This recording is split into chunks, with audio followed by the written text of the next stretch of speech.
श्री दुर्गाय नमः। दुर्गा सप्तशती तीसरा अध्याय। सेनापति सहित महिषासुर का वध। महर्षि मेघ ने कहा, महिषासुर की सेना नष्ट होती देखकर उस सेना का सेनापति चिक्षुर क्रोध में भर देवी के साथ युद्ध करने के लिए आगे बढ़ा। वह देवी पर इस प्रकार बाणों की वर्षा करने लगा मानो सुमेरु पर्वत पानी की धार बरसा रहा हो। इस प्रकार देवी ने अपने बाणों से उसके बाणों को काट डाला तथा उसके घोड़ों व सारथी को मार दिया।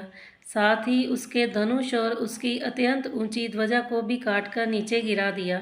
उसका धनुष कट जाने के पश्चात उसके शरीर के अंगों को भी अपने बाणों से बीन दिया।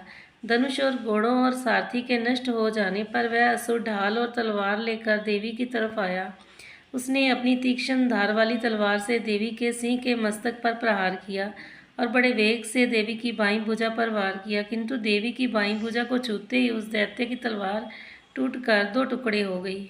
इससे दैत्य ने क्रोध में भरकर शूल हाथ लिया और उसे भद्रकाली देवी की ओर फेंका। देवी की ओर जाता हुआ वह शूल आकाश से गिरते हुए सूर्य के समान प्रज्वलित हो उठा। उस शूल को अपनी ओर आते हुए देखकर देवी ने भी शूल छोड़ा और महाअसुर के शूल के 100 टुकड़े कर दिए और साथ ही महाअसुर के प्राण भी हर लिए। चिक्षुर के मरने पर देवताओं को दुख देने वाला चामर नामक दैत्य हाथी पर सवार होकर देवी से लड़ने के लिए आया और उसने आने के साथ ही शक्ति से प्रहार किया, किंतु देवी ने अपनी हुंकार से ही उसे तोड़कर पृथ्वी पर डाल दिया। शक्ति को टूटा हुआ देखकर दैत्य ने क्रोध से लाल होकर शूल को चलाया, किंतु देवी ने उसको भी काट दिया।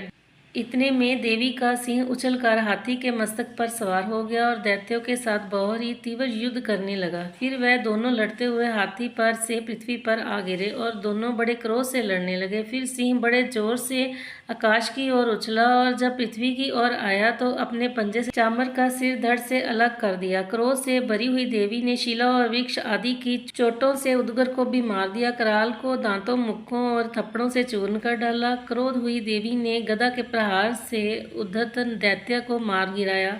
बिंदीपाल से वाष्पकल को और बाणों से ताम्र और अंधक को मौत के घाट उतार दिया। तीनों नेत्रों वाली परमेश्वरी ने त्रिशूल से उग्रास्य, उग्रवीर्य और महाहनु नामक राक्षसों को मार गिराया।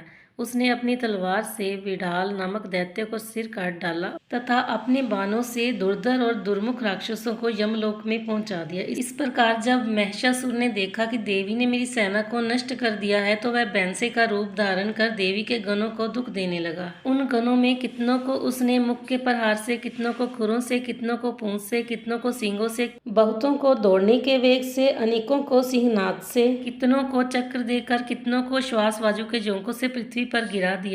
वह दैत्य इस प्रकार गणों की सेना को गिरा देवी के सिंह को मारने के लिए दौड़ा। इस पर देवी को बड़ा गुस्सा आया। उधर दैत्य भी क्रोध में भरकर धरती को खुरों से खोदने लगा तथा सींगों से पर्वत को उखाड़ उखाड़ कर धरती पर फेंकने लगा और मुख से शब्द करने लगा। महिषासुर के वेग से चक्र देने के कारण पृथ्वी क्षुब्ध होकर फटने लगी। उसकी पूंछ से टकराकर समुद्र चारों ओर फैलने लगा।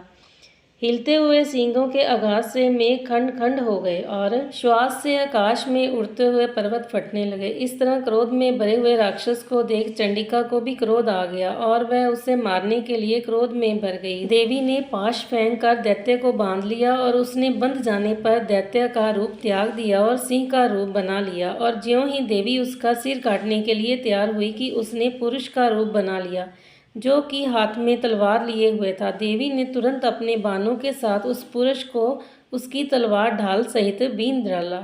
इसके पश्चात वह हाथी के रूप में दिखाई देने लगा और अपनी लंबी सूंड से देवी के सिंह को खींचने लगा और गरजने लगा। देवी ने अपनी तलवार से उसकी सूंड काट डाली। तब राक्षस ने एक बार फिर बैंसे का रूप धारण कर लिया और पहले ही की तरह चर अचर जीवों सहित समस्त लोगों को व्याकुल करने लगा। इसके पश्चात क्रोध में भरी हुई देवी बारंबार उत्तम मधु का पान करने लगी और लाल लाल नेत्र करके हंसने लगी। उधर बलवीर्या तथा मद से क्रुद्ध हुआ दैत्य भी गरजने लगा। अपने सींगों से देवी पर पर्वतों को फेंकने लगा। देवी अपने बाणों से उसके फेंके हुए पर्वतों को चूर करती हुई बोली, ओ मूढ़, अब तक मैं मधु पान कर रही हूँ, तब तू गर्ज ले। इसके पश्चात मेरे हाथों तेरी मृत्यु हो जाने पर देवता गरजेंगे। महर्षि मेघा ने कहा। यूं कहकर देवी उछलकर उस दैत्य पर जा चढ़ी और उसको अपने पैर से दबाकर शूल से उसके गले पर आघात किया। देवी के पैर से दबने पर भी दैत्य अपने दूसरे रूप से अपने मुख के बाहर होने लगा। अभी वह आधा ही बाहर निकला था कि देवी ने अपने प्रभाव से उसे रोक दिया।